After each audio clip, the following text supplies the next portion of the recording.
जय Hind. Class 11th के ये बेसिक केमिस्ट्री का चौथा वीडियो है। आज हम ये समझेंगे कि जो रासायनिक पदार्थ होते हैं उनके जो सूत्र होते हैं उनके बारे में समझेंगे, और उसमें भी खासकर ये समझेंगे कि एम्पिरिकल फार्मूला यानी मूलानुपाती सूत्र क्या होता है, और क्या समझेंगे कि मूलानुपाती सूत्र से हम अणुसूत्र की गणना कैसे करते हैं। तो उसको समझने से पहले कुछ बातें हैं उसको समझ लेते हैं, उसके बाद फिर चलेंगे हम मूलानुपाती सूत्र की ओर। देखिए यहाँ पे लिखा गया है प्रतीक। प्रतीक क्या होता है यार कि किसी भी तत्व को सांकेतिक रूप से दिखाने के लिए हम क्या करते हैं कि अक्षरों इंग्लिश के अक्षरों का यूज करते हैं, वही हमारा क्या होता है, प्रतीक होता है। अच्छा, तत्व क्या होता है, सभी को पता है कि एक ही समान प्रकार के परमाणुओं से बने शुद्ध पदार्थ को हम तत्व कहते हैं, ये बात सबको पता है। आगे क्या है यार, देखिए जो प्रतीक होता है वह प्रत्येक तत्व के लिए निश्चित तथा नियत रहता है। और क्या है, जो प्रतीक होता है, कुछ तत्व के प्रतीक उनके अंग्रेजी के अक्षरों से भिन्न होते हैं।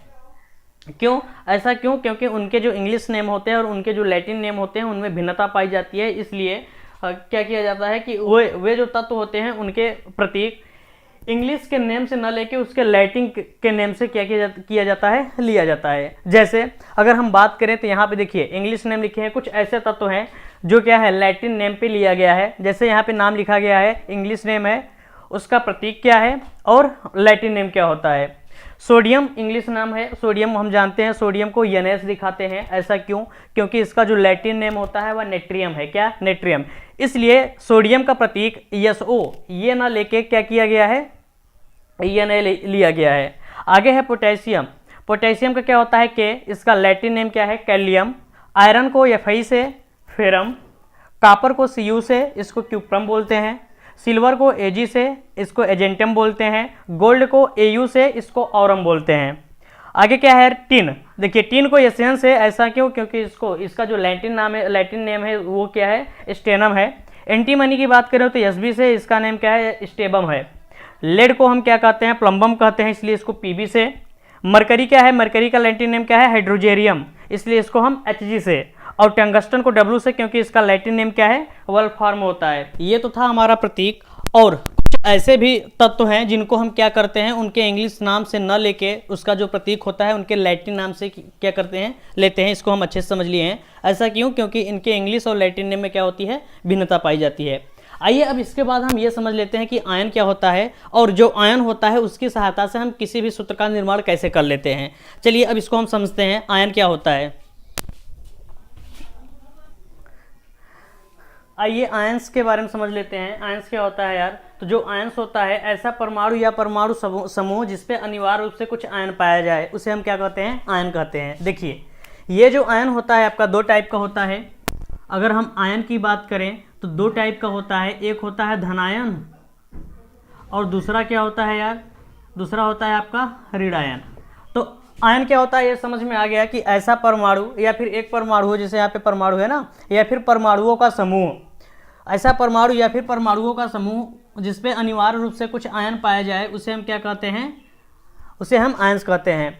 ये जो आयंस होता है, आयंस के भिन्न भिन्न सूत्र में उसके जो आयन होते हैं उस पर भिन्न भिन्न आयन पाया जा सकता है। जैसे ये मान लेते हैं इसका आयन है CO3, इस पर डबल माइनस आयन पाया गया है, तो भिन्न सूत्र कुछ और होगा। जैसे यहाँ पे हाइड्रोजन है, इस पर क्या पाया गया है, प्लस आयन पाया गया है। तो भिन्न भिन्न सूत्र पे भिन्न भिन्न आयन हो सकते हैं। अब इसके बाद क्या है यार, अच्छा यहाँ पे देखते हैं जो जितने भी काम के हैं सबको लिख लिए हैं। जैसे है आपका क्या, कार्बोनेट आयन। कार्बोनेट आयन जो होता है वह CO3 पे डबल माइनस होता है। बाइकार्बोनेट आयन HCO3 पे -1 आयन होता है। सल्फेट आयन की बात करें तो SO4 पे डबल माइनस। बाइसल्फेट होता है HSO4 पे सिंगल माइनस। सल्फाइड का क्या होता है, SO3 डबल माइनस। सल्फाइड और यहाँ पे सल्फाइड है, सल्फाइड में क्या होता है यार, S पे डबल माइनस। और क्या है, नाइट्रेट NO3 पे सिंगल माइनस। नाइट्रिक आयन का क्या होता है, NO2 पे 1 माइनस। और क्या है यार, नाइट्राइड का क्या होता है, N पे ट्रिपल माइनस। फास्फेट क्या होता है, PO4 पे ट्रिपल माइनस। और फास्फाइट PO3 पे ट्रिपल माइनस। और जो आपका फास्फाइड, ध्यान देने वाली बात यह है, फास्फेट के बाद फास्फाइड, उसके बाद आता है आपका फास्फेट, उसके बाद फास्फाइट, उसके बाद फास्फाइड जो होता है वह P पे ट्रिपल माइनस होता है। उसके बाद क्या है यार, क्लोराइड Cl पे सिंगल माइनस। क्लोरेट का ClO3 पे सिंगल माइनस। पर क्लोरेट का ClO4 पे सिंगल माइनस, बोरेट का क्या होता है BO3 पे डबल माइनस, ऑक्जिलेट का क्या होता है C2O4 पे डबल माइनस। उसके बाद क्या है एसीटेट, एसिटिक एसिड हो गया, सिरका जो हो गया उसमें जो एसीटेट होता है CH3COO पे क्या हो गया सिंगल माइनस। उसके बाद फार्मिक आयन का होता है HCOO पे सिंगल माइनस। अमोनियम का क्या होता है NH4, अमोनियम क्लोराइड का नाम सुने हैं ना, तो वही है। उसके बाद हाइड्रोनियम H3O पे प्लस, और क्या होता है hydrogen H plus, hydride H पे माइनस। अब इन सब की सहायता से आइए देखते हैं हम कैसे क्या बनाते हैं, सूत्र बनाते हैं। यहाँ पे लिखा गया है पहला क्या है कैल्शियम क्लोराइड, क्या लिखा गया है कैल्शियम क्लोराइड। तो कैल्शियम का सूत्र क्या होता है यार Ca, और क्लोराइड पकड़िए कहाँ पे है Cl, क्लोराइड का क्या होता है Cl, यहाँ पे होता है -1। और आपको बता दें जो कैल्शियम होता है दो संयोजकता वाला क्या है तत्व है, इस पे जो आवेश होता है वह कितना होता है 2 होता है।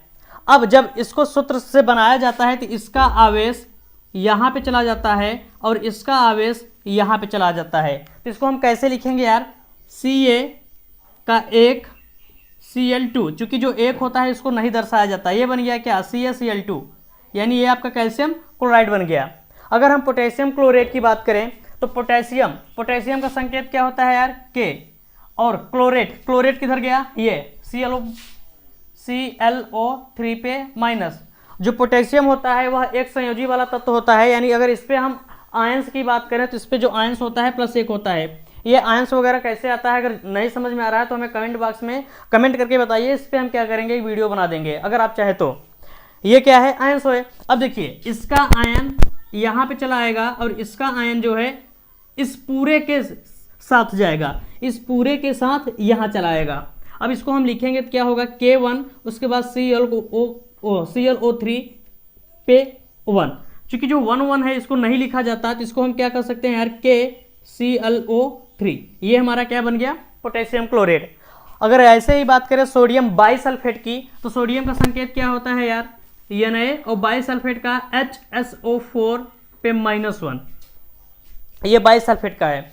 देखिए जो सोडियम होता है वह भी आपका एक संयोजी वाला तत्व होता है, यानी इस पे जो आयंस होगा क्या होगा 1 धनायन होगा। अब वही बात इस धनायन को पकड़िए, इन पूरे के यहाँ पे लगा दीजिए और इसको पकड़िए और इसको पकड़ के कहाँ लगा दीजिए, इसको पकड़िए, इसको पकड़ के ले आके यहाँ लगा दीजिए, क्या हो जाएगा यार Na1 HSO4 का 1। अब चूंकि 1 को नहीं लिखा जाता तो यहाँ पे क्या कर सकते हैं NaHSO4, ये बन गया आपका सोडियम बाइसल्फेट। आगे क्या है यार, आगे आपका है हाइड्रोजन सल्फेट। हाइड्रोजन सल्फेट क्या होता है, जो हाइड्रोजन होता है उसको H से, और जो सल्फेट होता है उसको सल्फेट का कहाँ गया यार, ये sulphide bisulphate, sulphate ion SO4 पे डबल माइनस है, कितना है डबल माइनस। जो आपका हाइड्रोजन होता है उस पर कितना होता है यार एक संयोजी वाला तत्व है, जो हाइड्रोजन होता है उस पर प्लस आयन 1 होता है। एक बात याद रखिएगा, हाइड्रोजन जब आयन की बात करेगा तो +1, और जब हाइड्राइड की बात करेगा तो वहाँ पे H पे -1, क्योंकि जो आपका H होता है वह ना तो धातु है ना ही अधातु, मतलब वो अपवाद के रूप में रखा गया है, उसको पूर्ण रूप से आवर्त सारणी में स्थान नहीं मिला है।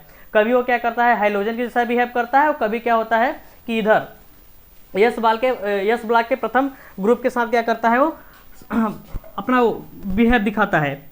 अब यहाँ पे हाइड्रोजन बाइसल्फेट, सॉरी यहाँ पे हाइड्रोजन हो गया, हाइड्रोजन सल्फेट की बात कर रहा है, तो ये जो आयन है इसके आयन इस पूरे पे चले जाएंगे, और यहाँ पे जो डबल आयन है माइनस वो चला के यहाँ लग जाएगा, तो क्या हो जाएगा H2SO4, ये बन गया हमारा क्या हाइड्रोजन सल्फेट। तो ये आपको ये समझ में आ गया कैसे क्या करते हैं कि आयन की सहायता से किसी भी सूत्र का जो वो होता है रासायनिक सूत्र कैसे लिखते हैं, ये आपको समझ में आ गया है। अब आइए अब हम आगे चलते हैं, जो सूत्र होता है वह क्या होता है, और सूत्र में भी हम पढ़ेंगे क्या एम्पेरिकल, जो खास कर जो आज का टॉपिक है हमारा क्या एम्पेरिकल फार्मूला, यानी मूलानुपातिक सूत्र। और उस मूलानुपातिक सूत्र की सहायता से हम क्या करते हैं किसी अणुसूत्र की गणना कैसे करते हैं, यानी अणुसूत्र कैसे निकालते हैं, उसको अब हम समझेंगे। किया गया है कि रासायनिक पदार्थों के सूत्र जो होते हैं वो वे क्या होते हैं। तो देखिए जो प्रतीकों का समूह होता है, वो जो प्रतीकों का समूह होता है किसी पदार्थ के अगर अणुसूत्र को दर्शाता है तो उसे हम क्या कहते हैं, उसे हम रासायनिक सूत्र कहते हैं, उस पदार्थ का उसे हम रासायनिक सूत्र कहते हैं। ये जो रासायनिक सूत्र है बेसिकली 3 टाइप का होता है। एक होता है आपका मूलानुपाती सूत्र जिसे हम इंपेरिकल फार्मूला कहते हैं, एक होता है अणुसूत्र जिसे हम मॉलिक्यूलर फार्मूला कहते हैं, और एक होता है संरचना सूत्र जिसे हम क्या कहते हैं, स्ट्रक्चरल फार्मूला कहते हैं। तो बेसिकली ये 3 टाइप का होता है। इसमें भी आपका जो ये है क्या आज का टॉपिक है मूलानुपाती सूत्र, इसके ये मूलानुपाती सूत्र क्या होता है और क्या करेंगे कि मूलानुपाती सूत्र से हम अणुसूत्र की क्या करेंगे, गणना करेंगे, यानी मूलानुपाती सूत्र से अणुसूत्र की व्याख्या करेंगे, कैसे अणुसूत्र बनाया जाता है।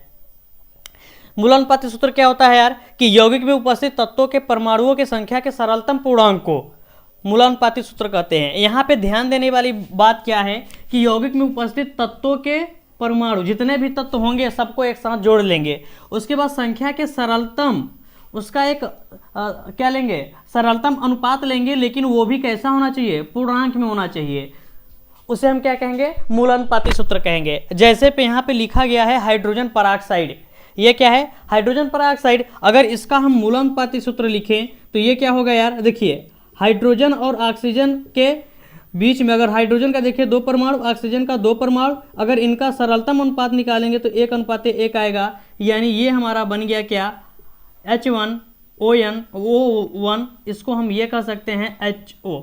ये है किसका, हाइड्रोजन पेरोक्साइड का सरलतम अनुपात। अगर वैसे ही बात करें हम ग्लूकोज की, किसकी, ग्लूकोज की, तो देख पा रहे हैं यहाँ पे ग्लूकोज में, ग्लूकोज का सरलतम सूत्र देखें तो यहाँ पे सब में 6 क्या है, कॉमन है, तो उसको क्या करेंगे, हम हटा देंगे। जिसमें जो संख्या कॉमन हो उसे पूरा क्या करें, भाग देके हटा दीजिए।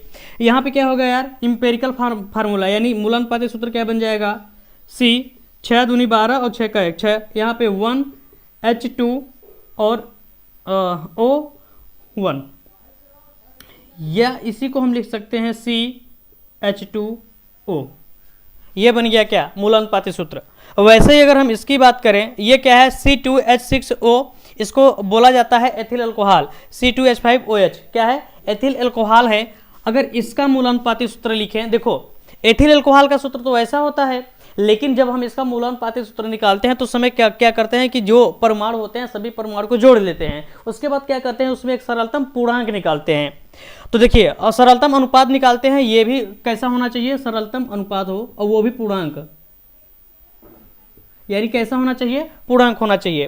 तो सबको क्या किए हैं, यहाँ पे जोड़ लिए हैं, C2H6O1। तो अगर इसका हम क्या करें, पूर्णांक निकालें, अगर इसमें भाग देना चाहें या फिर सरलतम पूर्णांक निकालें तो निकल नहीं पाएगा। क्यों, क्योंकि 2 इससे, इसमें भी 2 है लेकिन इसमें क्या है, 2 कॉमन है नहीं। तो इसका सीधा यही सूत्र हो जाएगा क्या, C2H6O1, यानी जिसका सरलतम पूर्णांक नहीं निकलता, जिस यौगिक का सरलतम पूर्णांक नहीं निकलता, उसका वही सूत्र ही क्या होता है, इंपेरिकल फार्मूला कहलाता है। आगे क्या है, यह है आपका क्या, ये एसिटिल्डिहाइड है। अगर इसका हम क्या निकालें, इंपेरिकल फार्मूला निकालेंगे, तो सबसे पहले क्या करेंगे, सभी परमाणुओं को इस यौगिक में जितने भी परमाणु हैं सभी को एक साथ करके जोड़ लेंगे। तो यहाँ पे C2H4O2 हो गया है। अब क्या करेंगे, इसका हम इंपेरिकल फार्मूला यानी मूलानुपाती सूत्र निकालेंगे। तो क्या हो जाएगा यार, अगर इसका मूलानुपाती सूत्र निकाले तो यहाँ पे C1H2O1 ये हो जाएगा, या इसी को हम बोल सकते हैं क्या, CH2O। तो यहां से देख पा रहे हैं आपको 2-3 बातें समझ में आ रही है। क्या, मूलानुपाती क्या होता है, ये तो पता चल गया कि किसी भी यौगिक का सिंपलेस्ट क्या करें, पूर्णांक में, वो भी होल नंबर में क्या करें, उसका अनुपात निकाल लें उन तत्वों का, वही उसका क्या होता है, मूलानुपाती सूत्र होता है। एक बात और, अगर किसी तत्व का किसी यौगिक का आप क्या नहीं निकल पा रहा है, और उसमें जो सरलतम अनुपात है वो भी पूर्णांक में नहीं निकल पा रहा है, तो उसका सूत्र ही, अणुसूत्र ही उसका क्या बन जाता है, मूलानुपाती सूत्र बन जाता है। एक बात और, 2 या 2 से अधिक यौगिक, अगर 2 यौगिक हैं तो उनके मूलानुपाती सूत्र जो होता है एक समान हो सकते हैं। क्यों, देखिए यहाँ पे आपका यौगिक क्या था, एथिल अल्कोहल, किधर गया ये आपका क्या था, ग्लूकोज था, और ये क्या है, ये आपका एसिटिल्डिहाइड है। तो ग्लूकोज का मूलानुपाती सूत्र और एसिटिल्डिहाइड का मूलानुपाती सूत्र एक ही जैसा आया है।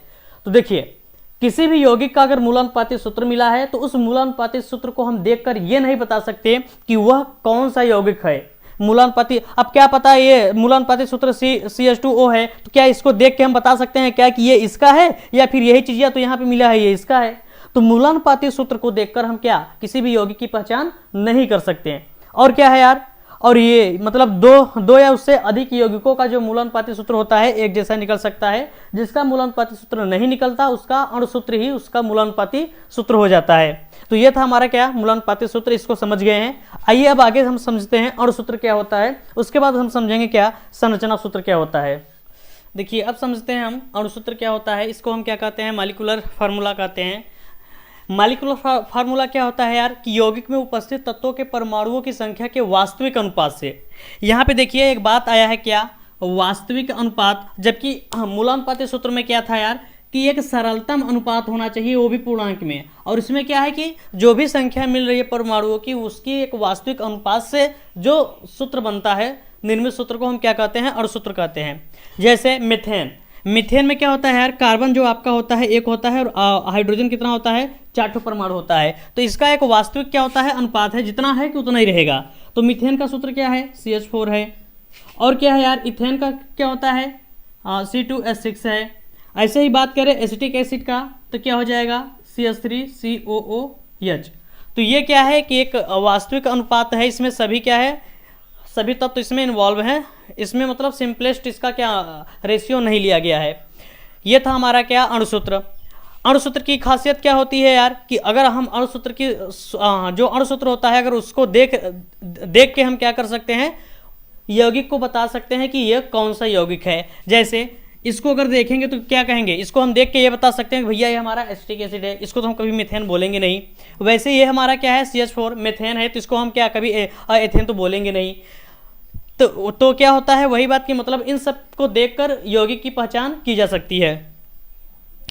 और क्या है यार, और ये है दूसरी बात ये कि भिन्न भिन्न यौगिक जो होते हैं उनके अणुसूत्र क्या होते हैं, हमेशा भिन्न भिन्न होते हैं, कभी एक समान नहीं होगा। मीथेन का CH4, इथेन का C2H6 होता है। तो इन सभी के क्या है, ये जो अणुसूत्र हैं हमेशा भिन्न भिन्न होता है। जबकि मूलानुपाती सूत्र में क्या था, मूलानुपाती सूत्र में यह था कि 2 या 2 से अधिक यौगिकों का जो मूलानुपाती सूत्र होता है वह एक जैसा हो सकता है, और वो करके दिखाए भी थे। और इसमें हमेशा क्या होता है, भिन्न होता है। अब आइए आगे ये समझते हैं क्या संरचना सूत्र क्या होता है, जिसको हम कहते हैं स्ट्रक्चरल फार्मूला।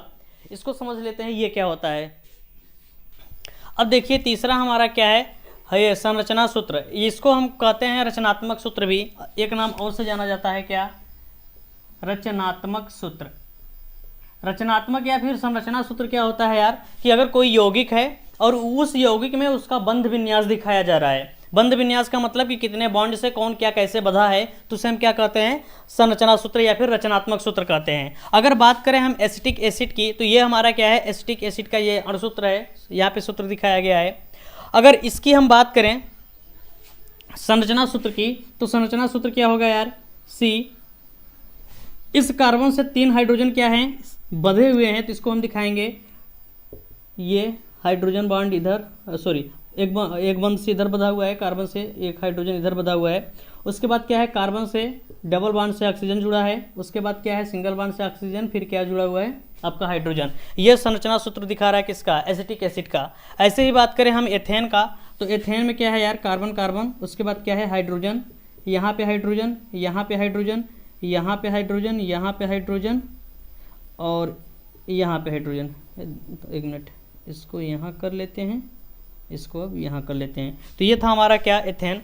एथेन में कार्बन कार्बन से, और ये जो कार्बन से हाइड्रोजन है किस तरीके से बंधा हुआ है दिखा रहा है। अगर बात करें हम एथिल अल्कोहल की तो देखिए एथिल अल्कोहल का C2 है, एक मिनट, C, यहाँ पे क्या रहेगा, हाइड्रोजन हाइड्रोजन हाइड्रोजन हाइड्रोजन, यहाँ भी हाइड्रोजन और यहाँ पे OH, या इसको हम ऐसे भी दिखा सकते हैं OH। तो ये है हमारा क्या, इसका एथिल अल्कोहल का संरचनात्मक सूत्र। तो ये समझ में आ गया मूलानुपाती सूत्र क्या होता है, अणुसूत्र क्या होता है और संरचनात्मक सूत्र क्या होता है। संरचनात्मक या फिर रचनात्मक सूत्र क्या होता है। रचनात्मक सूत्र यही कहता है कि यौगिक में अगर यौगिक में बंध विन्यास है, किस तरीके से प्रत्येक यौगिक एक बांड से या डबल बांड से या फिर ट्रिपल बांड से बंधे हुए हैं उसको प्रदर्शित करिए, वही हमारा क्या कहलाएगा, संरचनात्मक सूत्र कहलाएगा या फिर स्ट्रक्चरल फार्मूला कहलाएगा। अब आइए आगे ये समझते हैं मूलानुपाती सूत्र से हम अणुसूत्र कैसे निकालते हैं।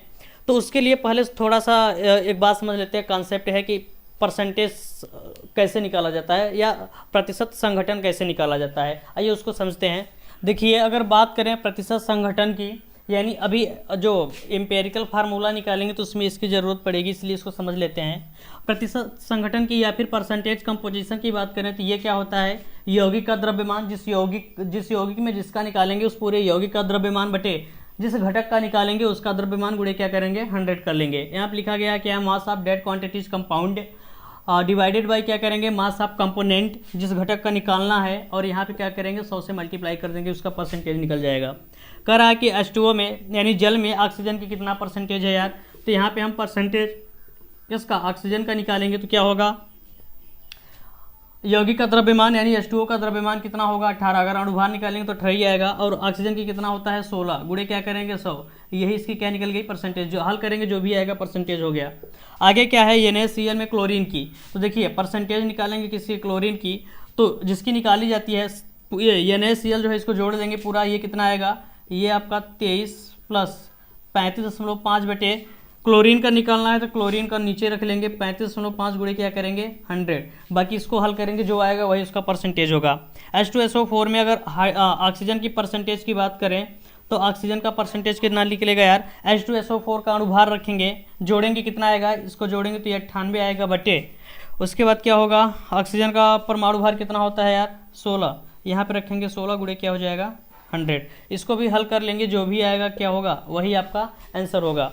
तो ये प्रतिशत संघटन निकालना जान गए कि किसी भी यौगिक में किसी अगर एक घटक का क्या पूछ रहा है, परसेंटेज पूछ रहा है, तो निकाला कैसे जाता है, उस यौगिक का क्या रखेंगे, मास रखेंगे, यानी उस यौगिक का द्रव्यमान रखेंगे या फिर अणुभार रखेंगे, बटे क्या करेंगे जिस घटक का पूछे बटे में उसका क्या रहेगा द्रव्यमान या फिर परमाणु भार रहेगा, गुणे क्या करेंगे 100 कर लेंगे। ये तो समझ में आ गया। अब आइए समझते हैं मूलानुपाती सूत्र की गणना की जाती है कैसे। अच्छा एक बात और, 2-3 सूत्र है इसको समझ लेते हैं, उसके बाद देखिए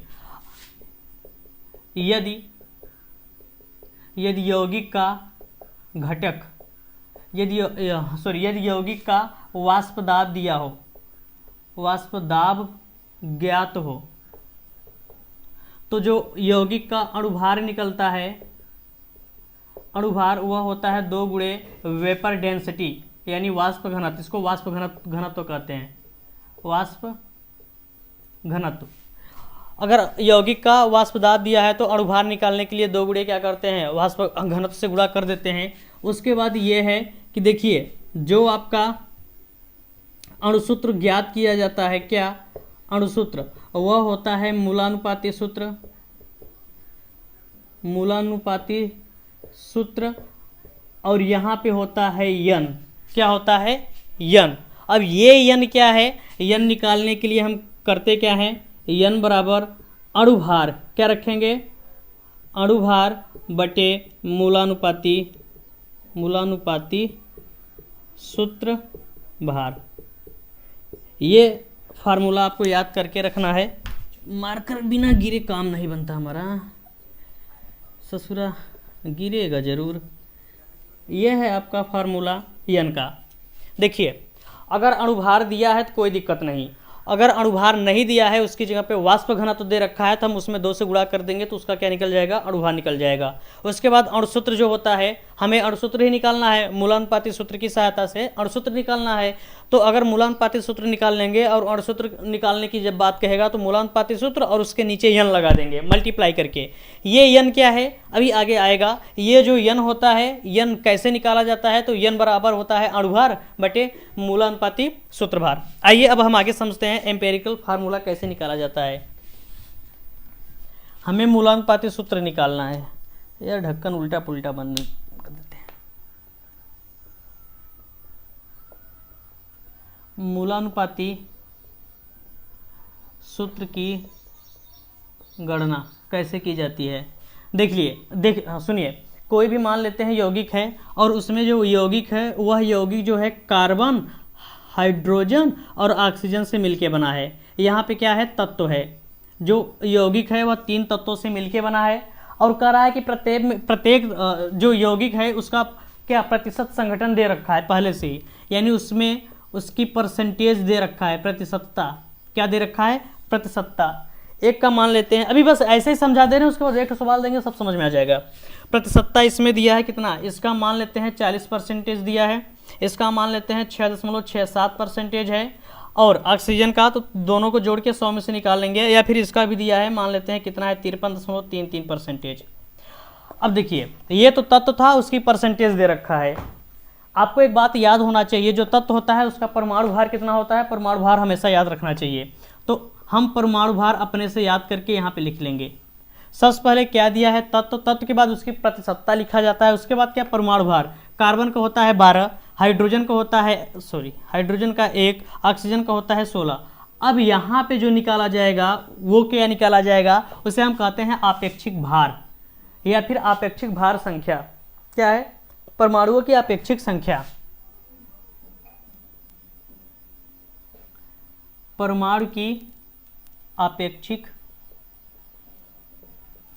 आपेक्षिक संख्या निकाला जाता है। ये जो परमाणु की आपेक्षिक संख्या होती है ना, इसको कैसे निकालते हैं समझ लीजिए थोड़ा सा। इंक बड़ा जल्दी खत्म हो गया यार।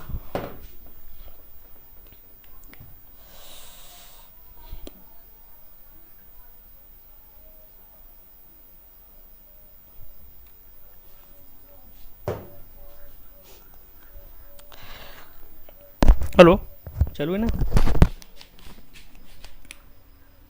देखिए परमाणु की आपेक्षिक संख्या कैसे निकाली जाती है, इसको हम कहते हैं प्रतिशतता, और उसमें बटे कर देते हैं प्रतिशतता, उसमें भाग दिया जाता है परमाणु भार से। तो ये हमारा क्या निकल के आ जाता है, परमाणु की आपेक्षिक संख्या। तो भाग दे, प्रतिशतता कितना है, कार्बन का कितना परसेंटेज है यार 40, कितने से भाग देंगे, इसके परमाणु भार से 12। हाइड्रोजन का कितना है 6.67, कितने से भाग देंगे, इसके परमाणु भार 1 से। ऑक्सीजन का कितना है 53 दिख रहा है, हाँ दिख रहा है 53.33 बटे 16, इसका परमाणु भार कितना है 16 है, 16 से। अब क्या करेंगे, इन सब का भाग दे देंगे, और यहाँ पे फिर निकालेंगे हम क्या, सरल अनुपात। सरल अनुपात कैसे निकलता है यार, देखिए अगर हम भाग देंगे ना, हाँ सरल अनुपात ये, अगर हम भाग देंगे इसको तो ये आएगा 3.33, और ये आपका आएगा 6.67, और इसको भाग देंगे तो ये भी आएगा 3.33। अब ये जो सरल अनुपात आया है इसको यहाँ पे लिखते हैं 3.33, उसके बाद क्या है यार 6.67, उसके बाद क्या है 3.33। देखिए सरल अनुपात कैसे निकाला जाता है, ये इतना मान इसका आ गया। अब पकड़िए इन सब में सबसे छोटी संख्या कौन है, तो सबसे छोटी संख्या ये है ना, ना ना ना ये है ना, दोनों बराबर हैं, कोई दिक्कत नहीं, किसी एक को पकड़ लीजिए, चाहे इसको पकड़िए चाहे इसको पकड़िए, दोनों एक ही जैसे हैं। और इनसे क्या करिए, सब में भाग दे दीजिए, 3.33, इसमें भी भाग दीजिए 3.33, और इसमें भी भाग दीजिए 3.33। जब भाग देंगे ना तो ये आपका आएगा 1, ये आएगा आपका लगभग 2, और ये आपका आएगा कितना 1। ये था हमारा क्या, पूर्णांक, सरल पूर्णांक। क्या है, सरल पूर्णांक निकल गया, 1 2 1, 1 2 1 के रूप में निकल गया। अब देखिए मूलानुपाती सूत्र अब कैसे निकलेगा, इसको डब्बे में करते हैं बंद, बंद कमरे में प्यार करेंगे, ये बंद, अरे बंद कमरे में कैलकुलेट करेंगे यार, उल्टा पुल्टा नहीं सोचना। अब क्या निकालना है, मूलानुपाती सूत्र। मूलानुपाती सूत्र कैसे निकलता है, कार्बन का रेशियो, हाइड्रोजन का रेशियो और ऑक्सीजन का रेशियो देखते हैं कितना है, 1:2:1, यानी जो मूलानुपाती सूत्र बना C1H2O1 बना। अब कह रहा है कि हमें क्या करना है, हमें, अब ये तो था इतना, अगर सवाल में दे दिया कि यदि यह यौगिक का क्या है, मूलानुपाती सूत्र है, और सवाल में कह रहा है यदि यौगिक का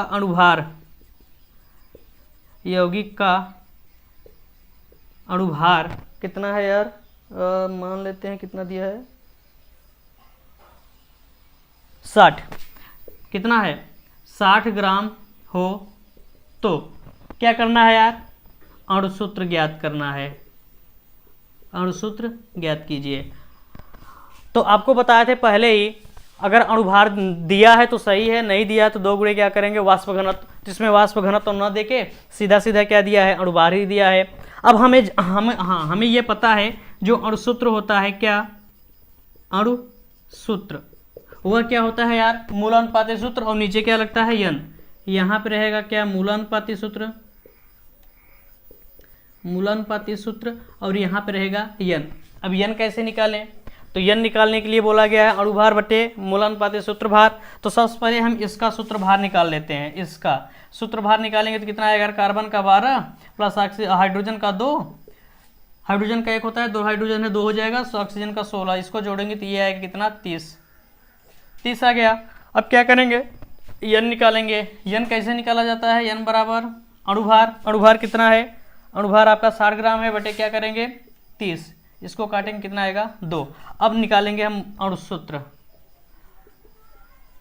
अणुसूत्र बराबर मूलानुपाती सूत्र C1H2O1, यहाँ पे क्या करेंगे 2। अब इस 2 को सब में क्या करेंगे, गुणा कर देंगे। इसको जब गुणा करेंगे तो क्या होगा, C2H4O2, यही आपका निकल के आ गया क्या, अणुसूत्र। देख के आप बता सकते हैं ये किसका है, हाँ बिल्कुल बता सकते हैं, ये आपका है CH3COOH, इसको कहते हैं एसिटिक एसिड। तो समझ में आ गया मूलानुपाती सूत्र कैसे निकाला जाता है। सबसे पहले क्या करेंगे कि जो यौगिक बना है उसमें कितने तत्व हैं, तत्व को यहाँ पे अरेंज करेंगे और उस तत्व की कितनी परसेंटेज दिया है यहाँ पे लिखेंगे, परसेंटेज सवाल में दिया रहेगा। उसके बाद परमाणु भार तो सबको पता होना चाहिए, ये जरूरी है, तो परमाणु भार लिखेंगे। उसके बाद क्या करेंगे, परमाणु की अपेक्षिक संख्या निकालेंगे। परमाणु की अपेक्षिक संख्या कैसे निकलती है यार, जो परसेंटेज है उसी में उसी तत्व का परमाणु भार से क्या करिए, भाग दे दीजिए। अब सरल अनुपात, सरल अनुपात कैसे निकलता है, भाग देने के बाद सबको इधर बराबर कर लीजिए। अब इनमें से जो सबसे छोटी संख्या हो उससे सब में क्या करिए, भाग दे दीजिए, और भाग देने के बाद क्या होगा, एक तो सरल अनुपात मिलेगा 1 2 1 के रूप में, और इसको पूर्णांक के रूप में लेना है। तो यहाँ पे हम पूर्णांक ले लेंगे इसको। तो पूर्णांक मतलब ये है कि अगर इसके बाद मान लेते हैं दशमलव 1 आता तो 1 को छोड़ देते हैं, बस समझ पा रहे हैं, एक सरल पूर्णांक में होना चाहिए। तो 1 2 1 हो गया। अब उसके बाद क्या करेंगे, मूलानुपाती सूत्र निकालेंगे। मूलानुपाती सूत्र कैसे निकलता है यार, कार्बन का कितना रेशियो 1 आया है, हाइड्रोजन का 2 आया है, O का 1 आया है, CHO करेंगे और इसका क्या रखेंगे, हम पूर्णांक जो आया है उसको रख देंगे। और उसके बाद क्या करेंगे, ये मूलानुपाती सूत्र मिल गया। अब कह रहा है कि यदि यौगिक का अणुभार 60 ग्राम हो तो अणुसूत्र क्या होगा। यौगिक का अणुभार दिया है, कोई दिक्कत नहीं, हमें पता है जो अणुसूत्र होता है मूलानुपाती सूत्र कोष्टक में, और नीचे क्या रहता है यन, यानी यन का इसमें मल्टीप्लाई रहता है। और ये यन कैसे निकलता है, यन बराबर होता है अणुभार बटे मूलानुपाती भार। तो अणुभार 60 ग्राम, मूलानुपाती सूत्र भार कितना होता है नहीं पता, लेकिन इससे हम निकाल सकते हैं, यही है ना आपका मूलानुपाती सूत्र। इससे क्या निकालेंगे, मूलानुपाती सूत्र निकालेंगे। जब निकालेंगे तो ये 30 आया, 30 से इसमें क्या किए, भाग दिए, तो यन का मान 2 आ गया। अब अणुसूत्र को ये वाला फार्मूला रख के 2 यहाँ पे रख दिए, बाकी क्या किए, इसको हल किए, अणुसूत्र मिल गया। तो ये समझ में आ गया। आइए एक सवाल और कर लेते हैं, क्वेश्चन बना के, मतलब कैसे ही दिया रहता है, उसके बाद फिर इसको ख़त्म करते हैं। आइए एक सवाल और हल कर लेते हैं। देखिए इसमें यह कह रहा है कि एक कार्बनिक यौगिक में जो कार्बन है उसकी परसेंटेज इतना दिया है, कितना 52.18%। तो उसके बाद हाइड्रोजन जो है उसका जो परसेंटेज दिया है कितना 13.04%, यहाँ पे परसेंटेज रहेगा, परसेंटेज। तथा कह रहा है शेष ऑक्सीजन है, इतना ये, उसके बाद ऑक्सीजन के लिए कह रहा है शेष है। तो शेष का मतलब कितना होगा यार, जो परसेंटेज होता है अपने आप में 100 होता है, तो 100 में से इसकी और इसकी परसेंटेज घटा देंगे, कितना, ये आपका 52.18 और प्लस कितना है 13.04%। इसको क्या करेंगे, पूरे में से घटा देंगे, तो जो आएगा वो किसका रहेगा, ऑक्सीजन का रहेगा, वह ऑक्सीजन का परसेंटेज रहेगा। जब इसको हल करेंगे तो कितना आएगा, इसको हल करेंगे तो ये आएगा कितना 34.78, यानी 34.78% आएगा कितना, ऑक्सीजन का। अब उसके बाद कह रहा है कि इस यौगिक का वाष्प घनत्व, देखिए यहाँ पे वाष्प घनत्व दिया है, क्या, वेपर डेंसिटी दिया है। तो कह रहा है कि यौगिक का क्या करिए, अणुसूत्र निकालिए, यानी मॉलिक्यूलर फार्मूला इसका ज्ञात करना है। कैसे ज्ञात करेंगे, सबसे पहले अणुसूत्र ज्ञात करने के लिए मूलानुपाती सूत्र आना चाहिए। तो हम पहले क्या करेंगे, मूलानुपाती सूत्र लिखेंगे। मूलानुपाती सूत्र में क्या किया जाता है, सबसे पहले जो तत्व है उसको लिखा जाता है। तो कौन कौन तत्व है, कार्बन, हाइड्रोजन, उसके बाद ऑक्सीजन, सबको लिखिए। कार्बन है, हाइड्रोजन है, और क्या है, ऑक्सीजन है। उसके बाद इसका परसेंटेज लिखना होगा। परसेंटेज कितना है यार, परसेंटेज है आपका 52.18%। इसका है कितना 13.04%। और इसका कितना है यार शेष 34.78%। ये इसका परसेंटेज है। अब परमाणु भार तो आपको याद करना पड़ेगा। कार्बन का कितना होता है 12, इसको हम बता दिए हैं। जो मोस्ट हैं क्या मतलब कि जो ज़्यादा आते हैं उसको हम लिखवा दिए हैं। उसके बाद हाइड्रोजन, हाइड्रोजन का 1, ऑक्सीजन, ऑक्सीजन का 16 6 10। अब क्या निकालेंगे आप, ऐच्छिक परमाणु संख्या कैसे निकाला जाता है, प्रतिशतता बटे परमाणु भार।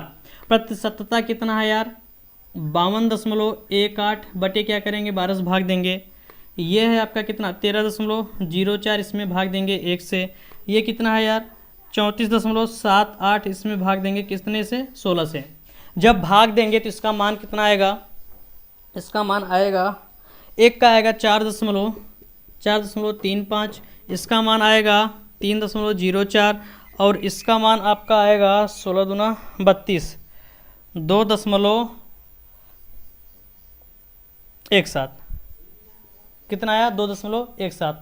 अब कह रहा है इसका सरल अनुपात लेना है। सरल अनुपात कैसे निकालते हैं यार, सरल अनुपात निकालने के लिए पहले जो इसका ये अनुपात मिला है, ये अपेक्षित संख्या मिला है, इसको लिखो 4.35, इसका कितना आया है 13.04, इसका कितना आया है 2.17 और सब में क्या करेंगे 2.17 से, यानी जो इसमें से सबसे छोटी संख्या होगी उसे क्या करेंगे भाग देंगे।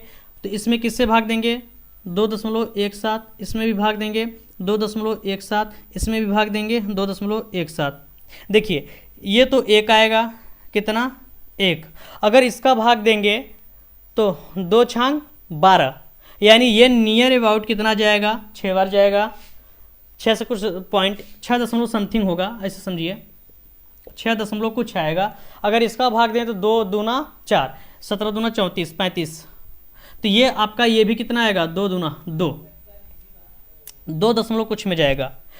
तो अब जब सरल पूर्णांक लिया जाता है, अच्छा एग्जैक्ट वैल्यू सही है 2 दशमलव कुछ भी होगा तो जो होगा, देखिए अगर इसका पूर्णांक की बात करें तो इसमें क्या लेंगे यार 2 लेंगे, इसका कितना लेंगे 1 लेंगे, 6 लेंगे, इसका कितना लेंगे 1 लेंगे। ये हमारा क्या मिल गया सरल पूर्णांक, यानी वो पूर्णांक में होना चाहिए, सरल अनुपात से उसका पूर्णांक मिल गया। अब क्या करेंगे, अब इसको हम डब्बा में बंद करेंगे और उसके बाद क्या करेंगे यहाँ पे मूलानुपाती सूत्र लिखेंगे। मूलानुपाती सूत्र, मूलानुपाती सूत्र कितना है यार, कार्बन, हाइड्रोजन और ऑक्सीजन। कार्बन 2, हाइड्रोजन कितना आया, हाइड्रोजन 6, ऑक्सीजन कितना आया 1,